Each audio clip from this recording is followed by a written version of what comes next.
Hello dear traders. Investors are getting ready for the last week of the quarter. A hawkish pause by the Federal Reserve continues exerting pressure. Last week, all eyes were turned to the meeting. As expected, the central bank kept the key rate unchanged at 5.5%. Traders did not expect any surprises. They hoped that the US regulator would provide some new information about its future actions. However, this did not happen. Thus, a decline in the market could be explained by a hint about a long period of high key interest rates.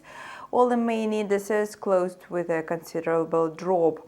The downward trend prevailed throughout the week. It's a short-lived correction or a long-term trend. Let's find out this based on last week's results and events that will take place this week.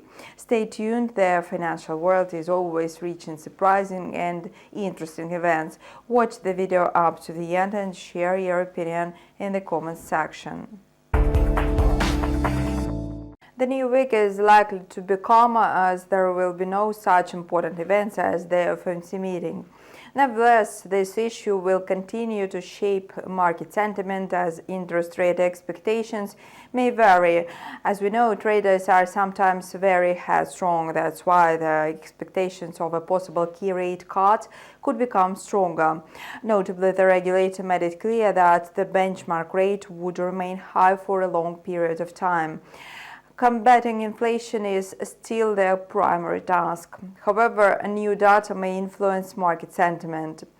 In the next few days, traders are likely to focus on macroeconomic reports. Thus, the closest attention will be paid to the PCE price index as well as personal income and spending figures. Investors will also take into account data on durable goods orders, final GDP data for the second quarter, pending home sales and new home sales. On Friday, all three main US stock indices closed in the red. In particular, the Dow Jones dropped by 110 points.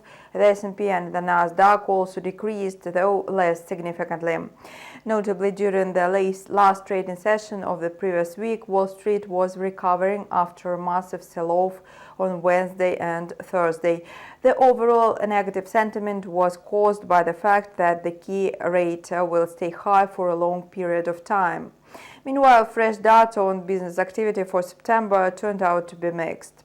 Business activity in the services sector dropped, still pointing to expansion, while a decline in the manufacturing sector was smaller than anticipated.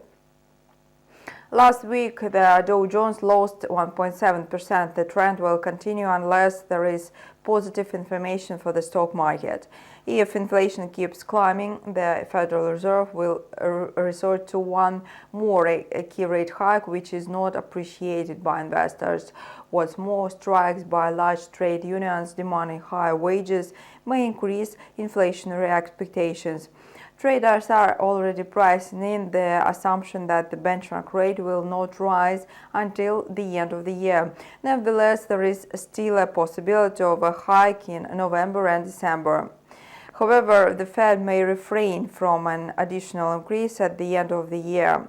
There are signs of lower economic activity and consumer demand, whereas inflation is stabilizing. At present, the key issue is how long the benchmark rate will remain high. At the same time, traders are preoccupied with the only one question: when will the Fed cut the key rate? The cycle could be launched at the end of the second quarter or at the beginning of the third quarter of 2024 amid such conditions as sluggish economic activity or even recession.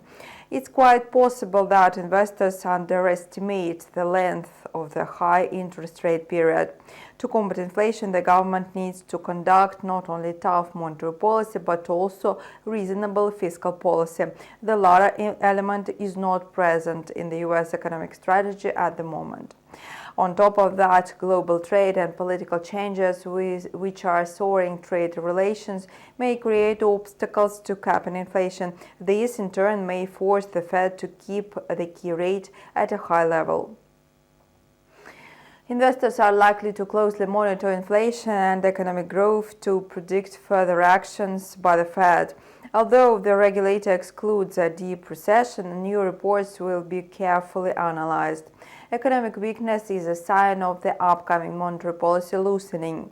According to the data for the first part of the year, the U.S. economy proved to be resilient despite tough monetary conditions. Preliminary estimates revealed that in the second quarter, the U.S. GDP advanced by 2.1% on a yearly basis, which is slightly more than 2% rise seen in the first quarter. The final GDP data that is stated for release this week may affect market sentiment if it differs from the previous estimates. Analysts continue to insist that interest rate hikes may result in a recession. Most of them expect a slight recession in the first half of 2024. This may lead to a cut in the benchmark rate. It's obvious that traders are worried about the stock market situation. Will their forecast about a rise at the end of the year come true? Will this rise turn into a New Year rally, or will markets start falling as there are no reasons for optimism? Let's take a close look at the S&P. From this spring, the stock market was climbing amid expectations of the end of the monetary policy tightening. From March to the end of July, the S&P added 20%, hitting a local high of slightly above 4,600 points. After July, the growth started slackening. The index slumped from its peak by 4% and now it's hovering near 4,300 points. Last week, the S&P decreased by 2.8%. Notably, the better part of the increase in the S&P was caused by the stock of large tech companies. Now, analysts have mixed predictions about future trends in the U.S. stock market. The market may resume growing, especially if the central bank takes unexpected measures. In the event of this, the S&P may launch a New Year rally after a slight correction. On the other hand, the S&P may drop. A negative dynamic of economic indicators and corporate reports may lead to a decline in the index to 4,200 points at the end of the year. If the economy cools down next year, the target level will be at 3,500 points. At present, the S&P is trading near an important level. If it settles below 4,330 points, it's likely to slide deeper. In this case, the target will be located at 4,150 points, a low recorded in May. The NASDAQ 100 showed the worst performance last week, dropping by 3.6%. Like the S&P, the NASDAQ is on the verge of a deep correction. On Friday, the NASDAQ futures slid below 14,700. On June 26th and August 18th, the area acted as support that led to an upward reversal. However, the situation became more complicated. While in June it was just a small pause in the upward movement, in August we see an attempt to keep the uptrend. In the second part of September, bears showed their dominance. The NASDAQ decreased below the key level and, after the Fed meeting, slumped by almost 4%. Curiously, on Friday, one could notice a short period when traders were locking in profits, thus creating false expectations. If the index settles below 14,700 early this week, it may fall even lower. In the case of this scenario, targets are located at 13,930 and 13,900.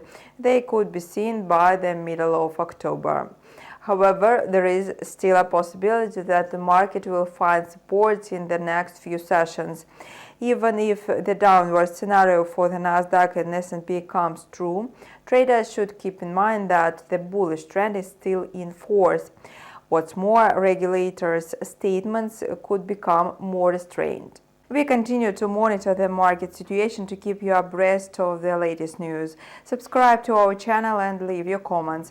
We are working for you, making the most relevant video reviews every day and every week. That is all for now. See you later.